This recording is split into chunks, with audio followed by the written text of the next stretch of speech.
Okay, welcome back mga boss at nandito na naman tayo sa panibagong video. Ayan, maingay. Nagre-record tayo ng medyo hating gabi. Nga pala mga boss, i-promote ko lang yung Facebook page natin. Kung gusto nyo akong i-PM, i-chat nyo lang ako dito sa dalawang Facebook page natin na active ngayon. Basic Bob, tapos yung isa ay Buhay Technician. Ayan, ilalagay natin dyan sa screen. Shoutout pala sa may-ari nito, si Kuya Sarge. Search, yan kung ano man yung spelling, pasensya na. At ipopromote ko din mga boss yung iba nating YouTube channel. Marami tayong YouTube channel, hindi ko naman sinasadya pero nagkataon na dumami. So meron tayong Basic Bob 2 at meron tayong Basic Bob Reacts, pang ilan na yon, pangatlo. At meron tayong personal na YouTube channel para sa mga activities sa labas, mga pangpamilya ba na vlog. So yung Mas Bateño and Marikina. So ilalagay na lang natin dyan sa screen. At shoutout pala sa lahat ng viewers natin mga boss. At sa next na lang na video ko kayo isa-shoutout. Comment kayo dito sa mga gustong magpa-shoutout. Comment kayo dito sa video ko para may shoutout natin, no mga boss. At may gagawin tayo ngayon ay isang concert 502 na generic to, na matindi ang pakabala to. Ang dami kong kinalas niyan bago nakalas. Shoutout sa may-ari nito at sa tiwala na dito sa atin magpagawa. Ayan. So ano pang inaantay natin? Medyo bilis-bilisan na natin yung speed ng ating video para mapabilis tayo.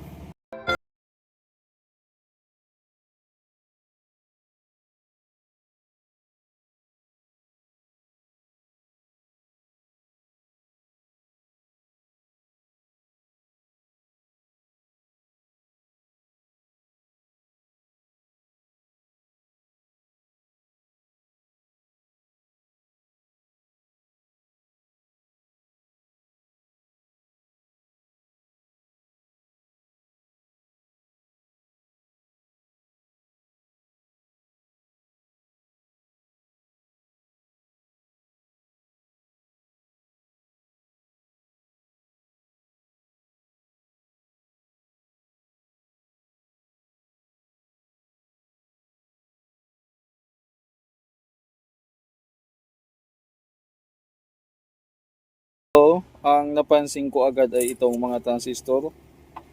Mapapansin nyo, yung mga paa niya may hinang na at saka magkakaiba na siya. So sa ganitong design, ang original dito ay itong D998 ang number. Ito. So apat yan, papalitan na lang natin yan, yung apat na yan. Tapos kung makikita nyo dito, wala na yung 10 microhenry na coil. Yan, yung dito. Yan. So katulad yan ito. Yan. So kakalasin natin yung mainboard, pati yung dyan, para malinis kung baga kalas lahat. So ayan, nakalas na natin yung mga board. So dito muna tayo sa mainboard. Ang issue dito, bukod sa lilinisan, yung fuse, dalawa jumper. Papalitan natin yan ng regular na fuse o yung tamang value. Capacitor okay pa naman, hayaan na muna natin yan. Tapos itong mga transistor na sabi ko may tapos yung coil dito kung bakit wala na, kung bakit pinutol yan. Ngayon, tiningnan natin yung board. Medyo hindi na magandang condition ng board nito. Ayan Ayan. So, sa itsura ng board niya, mukhang wala na sa condition. May mga na yan. Tapos yung coil, ginampera na lang ng lead imbis na ibalik yung coil. Hindi natin alam kung ano nangyari. Tapos tuklap-tuklap na rin yung circuito niya, mga boss. So gagawin natin dyan ay ano ba gagawin natin? Wala, lilinisan natin tapos ayusin natin hanggat maaari kung kaya nating isaayos. Okay, tabi na muna natin yan kasi marami-rami talaga gagawin dyan. Magkakalas pa tayo ng mga pyesa dyan. Relay. Dito ganun din ang nangyari dito. Selector switch, papalitan na rin natin yan. Itong dalawa, volume, check natin yung connection nito kung okay pa. Kung okay pa, di hayaan na natin dyan. Mamaya na natin kalasin yan. Tingnan natin yung likod. Ayan. May sense of repair na rin. Tapos ayan oh, may jumper na rin. So dito sa board na to, sa tone control at saka sa mic, ganun din. Tapos ayan oh, napalitan na rin ang potentiometer pero papalitan pa rin natin yan. At lilinisan natin. Ito naman yung sa input at saka input selector board. Ayan. Ayan. So may ano na, parang corrosion dyan. Linis na lang tayo dyan mga boss. At dito naman, mukhang okay pa to. Yan, linisan na lang natin. Yung pan naman niya, laging ganyan yung issue niya na malikabok. Tapos yun yung kaha. So yun na muna, magkakalas tayo dyan ng mga dapat kalasin, tapos hugasan natin para malinisan natin yan. Yan.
Okay, so dito nasimulan ko na mga boss. Nagkalas na tayo ng mga ilan. Ito. So dito, kaya natin papalitan kasi inatake na ng kalawang. Pero take note mga boss pwede pa yan. Pero dahil nga overall restoration to, at pag ganito naman kasi fix na yung bayad, isa lang yung bayad. Kaya marami man akong papalitan sa konti ay parehas lang din ang bayad. Kaya ang ginagawa ko dyan, sinusulit ko na lang yung bayad ng customer. Yung may mga kalawang na konti, sinasabay ko na. Katulad nito, majority ng pyesa ay kinakalawang na. Pero ano pa naman siya, gumagana pa naman yan. Pero may kalawang na katulad nito. Yan. Tapos kung mapapansin nyo yung paa ng mga transistor na yan, pinagkakalawang na. Ayan, kalawang. Ayan, palit na yan, matik talaga yan. Tulad nito, yan. So sinusulit ko na yung bayad ng customer para matuwa naman sila. Pati yan, katulad niyan ng paa na yan. Kunting galaw na lang, mapuputol na yan. Ayun, naputol na. So palit na lahat yan mga boss pag ganyan. Pag ganyan yung So ginagawa ko dyan, minsan hindi ko na pinapump. So tika lang, set up natin yung camera. I-reverse na. Ayusin natin. Yan. So ginagawa ko dyan, hawakan ko dito. Diba, hawakan ko tapos panginang. Nilagyan ko na ng paste yan, Kinakamay ko na lang itong mga resistor. Ayan, tanggal na. Ganito yung ginagawa natin dyan. Ayan, Wala pala akong exhaust. Mga boss, mag-ingat kayo sa usok ng lead. Delikado din yan. So hangga't maaari, kayo ng exhaust na nakalimutan ko lang maglagay. At saka dapat may mask. Paalala, wag nyong gagayahin ako na expose yung muka, nalalanghap yung ganito. So lalayo tayo para Yan, tingnan nyo. Mabilis lang kasi kahit hindi na mag-pump. Yan, ganun lang hanggang sa matanggal natin. Kailangan maganda yung panghinang mo at saka maganda yung maganda yung panunaw ng mo, LED mo. Ayan Dapat kasi mayroon, nakalimutan ko maglagay ng exhaust. Sa mga transistor naman, tulad yan transistor, itutuwid muna yung pinaka sample tayo ng isa. Baba natin. So ginagawa ko diyan, kunyari ito. Tinutuwid ko muna yung paa. Yan.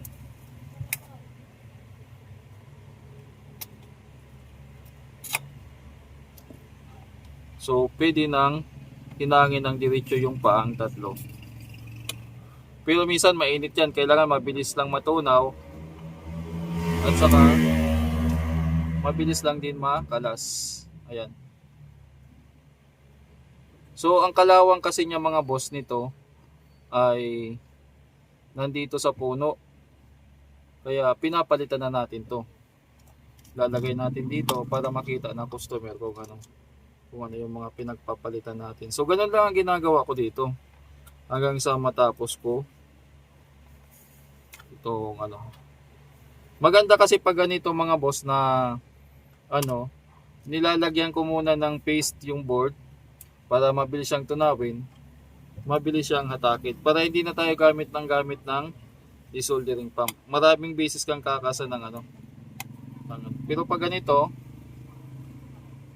mabilis na rin makalas. Tapos, 'di ba, yung hinang niya. Yung hinang niya kasi pag inanuhan mo lang ng panghinang niyan, matatanggal naman yung market. Tingnan yung butas, madali lang tanggalin. Tulad nito, kunyari ito. 'Di ba? Ayan, sasampol natin ito.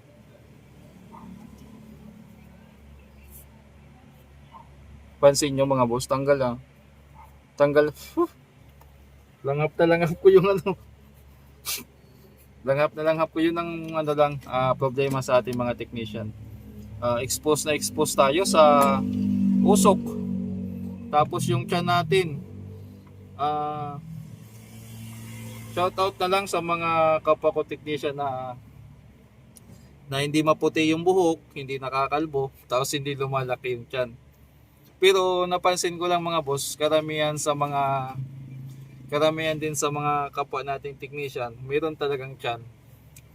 Ang isang rason diyan kasi, mas marami yung oras kasi na ano, bukod sa mga manginginom, manginginom yung ibang technician na hinigarilyo, nanginginom, ay sa upo. Mahabang oras na nakaupo. Ako naman yung tuhod ko yung inaayawan ko talaga. Minsan meron ako ditong kating ko. Nag-promote pa na yun, hindi to sponsored. Panglagay ko diyan kapag sumakit. Tapos pag medyo tumatayo ako, inuunat-unat ko yung likod ko. Pero para sa mga bago, wag niyong gagayahin yung mga ganong habit kasi hindi man sinasadya. Minsan kasi nakapokus na tayo sa ginagawa. Kumbaga tuloy-tuloy kumbaga nakalock in na yung focus mo sa ginagawa mo. Nakakalimutan mo yung oras yun. Minsan nga pati pagkain yung nalilipasan ng gutom, wag niyong gagawin yun. So sa mga technician naman, may mga technician din na manginginom, na ninigarilyo, may katabing hindi maiwasan siguro yan. Part na ng yan. So dito, ganun ang ginagawa natin. Medyo mahaba lang yung oras niyan pag Tsaka ang problema sa ganitong board ay natatanggal na yung mga print. Kaya kapag hindi mo kabisado, delikado rin. So buti na lang ito kahit papaano, kaya medyo familiar na ako sa circuit niya. Kaya kahit mabura, hindi na problema. Pero dito, payo ko, kapag hindi pa nyo kabisado, ang pinakamainam, lalo na kung magpapalit kayo lahat, isa-isang channel muna. Isang channel lang ang kakalasin nyo, tapos isunod nyo na lang yung kabilang channel. Para kung sakaling maligaw kayo, may kopyahan kayo. May problema din kasi na gano'n na kinalas lahat, pagbalik, burado na pala yung, katulad nito, burado na pala yung number. So wala na. Mahirap nang hanapin. Yun lang, more on nito, siguro magpapalit lang naman ako ng kinalawang. Hindi na natin isasabay sa documentation. At shoutout sa may-ari nito. Sino nga ba may-ari nito? Tingnan ko, shoutout ko pala. At saka shoutout pala sa mga viewers natin na hindi ko na shoutout. Pasensya na mga boss. Yung may-ari nito ay si Kuya Search. Search Arms. Hindi ko alam kung ano yung ito lang yung nakita ko sa niya Search Arms yan. Baliktad ang ating Shoutout na lang sa iyo, kuya. So hindi ata yan yung totoong pangalan niya. So okay. So tuloy na muna ako dito at update ko na lang kayo bukas kasi ngayon ay 11:42 na ng gabi. So baliktad kasi naka-front camera tayo. Ang maganda lang nito sa cellphone natin ngayon ay pwede mong yung camera habang dito sa cellphone natin na luma ay hindi mo siyang hindi ka makakapag-record ng kailangan i-stop mo muna tapos babalik ka rin mo. Kaya shout out sa asawa ko. Love you. Binigyan ako ng bagong cellphone.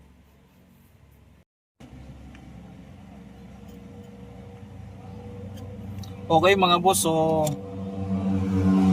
pangalawang araw na natin dito sa amplifier. Natapos na natin dito sa mainboard. Ito pala yung mainboard. Ayan. So marami-rami tayong pinalitan dyan. Mga kinalawang na pyesa, mga ganito. Putol na yung paa yan. So natapos na natin yan. Lahat yan napalitan natin. Hindi naman lahat pero karamihan. Yung fuse wala pa. Kasi lalagyan pa natin yan. Hindi pa natin nalilinis yung board. Lilinisan pa natin yan. Dito muna tayo sa sa harapan. So ang gagawin ko dito ay yung mga 4558 na yan ay naglulus na or hindi na maganda yung hinang. Dudublihan natin ng hinang. Tapos yung mga ganito katulad niya Mapapansin nyo ito. May corrosion na. Lilinisan natin yan kasi magkakaroon ng ano yan, ng crackling sounds kapag ano, kapag ano tawag dito. Ano ba nangyari dito? Parang nasunog. Tingnan nyo nga mga boss, oh. So iharap natin dito yung camera. Ayan kasi nangyari dyan, oh. Yung part na yan, yung ganyan, yung part na yan, kailangan malinis yan. Tapos ma-resolder na rin kasi kung mapapansin yung hinang, manipis na. Same goes din dito sa ano ito. Malabo yung ano, focus natin dyan. Ayan, oh. Kung mapapansin nyo to, kailangan na rin hinangin. So, yan muna yung ginagawa natin dito. Yung mag-repair ng ganitong amplifier, talagang medyo madali lang tingnan, madali ang proseso, o madali sabihin. Pero kung gusto mong maayos ng gusto, medyo matagal nga lang. Kaya sa mga nagre-repair ng ganito, relate magano. Yung iba naman, nagtataka kung bakit daw maraming pinapalitan. Kasi mga boss, ganito na kasi yung mga piyesa niyan kapag kinalas mo eh. Bibigyan ko kayo ng sample. Harap natin dito. So ayan, zoom in natin. Ayan, mapapansin nyo yung resistor nya. Ano ba, nagsuzoom to? Ayaw Ayan. May kalawang na. Kuha tayo ng isa. Ng iba pa. Marami sila mga ganito. Ayan, may kalawang na yung ano. So hindi lang halata, pero sa malayo kasi hindi halata. Pero pag kinalas mo, ayan. Ganyan na yung magiging resulta niya. So marami-rami na rin tayo ditong nakuha na yan. Makikita nyo yung paan ng mga pyesa. Kalawang na. Hindi talagang palitan. So yun muna, baka abutin tayo dito ng bukas. Pero dito, mas madali na lang siguro to kasi hindi naman kinalawang yung ano, hindi naman kinalawang yung mga piyesa niya dito. Ang problema lang dito ay potentiometer at saka itong mga pagitan ng IC na nagkaroon na ng corrosion. Yun lang ang gagawin. So yun lang update natin dito sa ginagawa natin. Hindi na natin na-document ng talagang tawag dito na tuloy-tuloy kasi yun lang naman para hindi humaba yung video natin. So shoutout na lang sa mga viewers natin, lahat kayo na nanonood. Kung ilang man kayong viewers dyan, shoutout po sa inyong lahat. Hindi ko kayo maisa-isa, pero shoutout po sa inyong lahat. Dito natapos na natin, ayan, nilagyan natin ng electrical varnish yung mga natos, nilinis na rin natin yan. Ganon din dito, bago na yung volume, potentiometer, yung ibang connector na may kalawang, malinis na rin yung pan, ayan, napalitan ko na rin ng wire. Tapos ganon din dito, ayan, bago na rin yung mga potentiometer, yung switch na lang, so ikakasa na lang natin dito sa kaha. So yung isang basag dito na naayos ko na rin, kakasa na lang natin tapos para matesting natin. Kasa na natin mga boss, ayan, napapower ko na kasi tinesting ko na. Kakabukas ko lang ng shop pero yung pintuan hindi pa bukas o bintana. So tingnan natin, walang sounds dito. Yung kabila meron. Ayan o. Yung isa wala. Lipat natin. Yan, meron. Wala yung isang channel. Ngayon, para ma-trace natin kung okay yung main amp, ay dito tayo mag-check. Meron, kabila.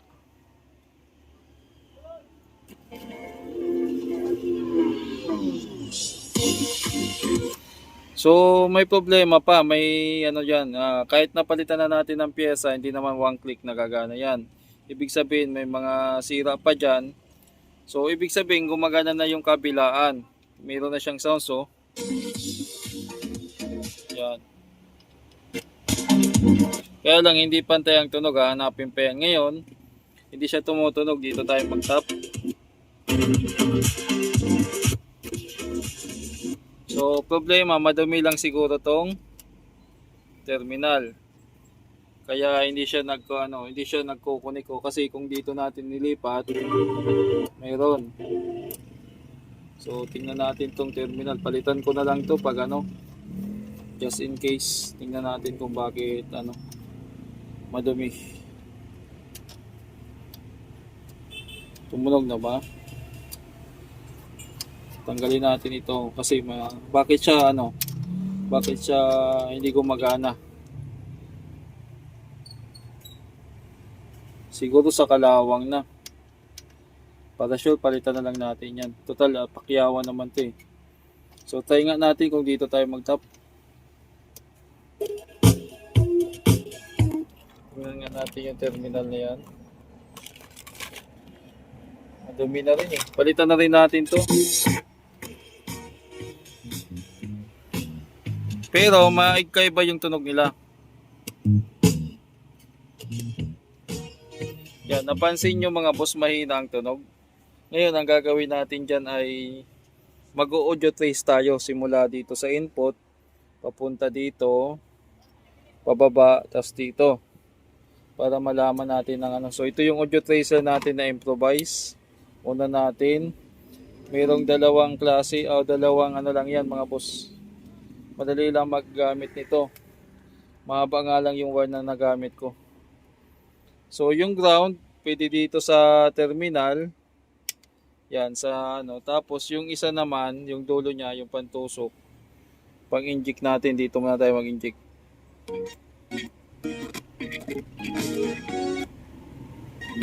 Pantay. So, sa output tayo. Okay. Parang wala. So dito tayo mag-inject kasi hindi ganong nadiin dito. Ito kasi output na to, papunta na to dito sa niya. Dito tayo mag-inject. Mahina. Volume natin. Yan.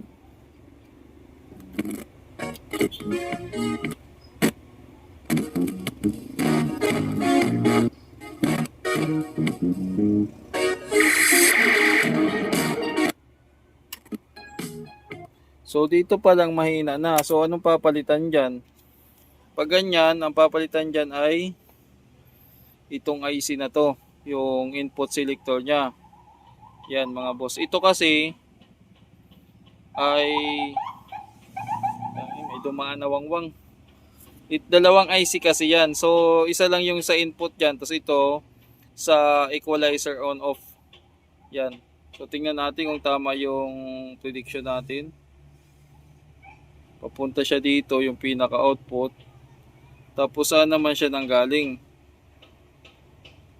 Yan, may pinanggalingan yan dito. Yan, ito yung nyo. Ayun. Papunta sa IC. So papalitan natin yung IC na to. Tingnan ko nga kung may stock pa ako dito ng IC. Nakabili ba ako ng IC na yan? TDA ito Alam ko nakabili ako niyan eh. Saan ko kaya nailagay? Naku po, yari. Baka wala tayong pyesa niyan. Alam ko may nabili ako niyan mga boss. Saan ko ba nailagay? So hanapin ko muna. Ay ito. Nilista ko na pala. 4052. Kahit sa online makakabili kayo nito. So madali lang siya madetect kung sira na siya kasi inject ka lang dito. Kailangan may audio tracer ka din. Tapos itong naman, bakit kasi nakalimutan ko pang palitan. Palitan ko na lang to, yung speaker terminal. Marami naman ako dyan. Yun na lang yung huling gagawin natin dito. Okay mga boss, gumagana. Na-update ko lang kayo kasi hindi na natin na detalye. Nagpalit pa pala tayo dito ng mga 4558. Yan. Kasi pag pinatay yung lumalagabog yung speaker. Ganyan. So wala na ngayon, pati yung wire, itong wire nagpalit din tayo kasi medyo naglulos na pag nagalaw. Yung terminal doon, napalit na rin tayo pero okay na to. Finalize ko na lang tapos Ititalye natin kung ano mga pinalitan natin dito. Ayos ko muna dito, tapos yung mic pala, ititesting ko pa. So sa ano mga boss, sa pakyawan or sa overall, sa tingin ko hindi talo yung may-ari dito. Kasi marami-rami tayong pinalitan na piyesa at bago. Hindi siya dito talo kasi nagloloko na rin to mga 4558. Ano bang nagiging problema nito? Nagkakaroon kasi ng kaluskos or crackling sounds kapag nagkakaproblema to. So nagpalit tayo isa, dalawa, tatlo. Tapos dalawang sa selector kasi hindi na pantay ang tunog, yung output niya. Nagpalit din tayo. So sa dami ng pinalitan natin dito, nakakuha ng ng magandang deal yung may-ari. Sa part ko naman okay lang kasi tawag dito, mas priority natin yung mas magandang serbisyo. Mga integrated amplifier na nga lang yung ginagawa natin, kailangan tawag dito, kailangan mas maganda yung quality ng service natin para yung customer hindi madala. Although hindi naman tayo perfecto, meron at merong back job, pero kahit papano pinipilit nating inaayos yan na hanggat maaari hindi tayo mabakjaban. Kumbaga, aware tayo dyan. Kumbaga yung mga tatansya natin magiging dahilan ng pagkabakjab balang araw, inuunahan na natin. Kaya lang, mga boss, yung ganitong setup na daming pinalitan, maraming kumukontra dyan na kapwa technician din. Kasi iniisip ang nila, depensa nila o ang rason nila ay baka daw pinipirahan lang yung customer. Pero kayong customer naman o kayong magiging customer ko balang araw, kayo na yung magdi-decide kung gusto niyo yung ganitong gawa. Kaya nga binibideo natin para may kita nyo na kung deserve ba yung repair na inaalo ko, yung servisyo na inaalo ko doon sa presyo na hinihingi ko. Kayo na makakapagsabi. Ngayon, kung hindi nyo gusto yung servisyo ko, yung ko, wala naman pong pilitan yan. Kumbaga actually, medyo mababa na talaga yung singil ko kumpara sa kung susumahin natin.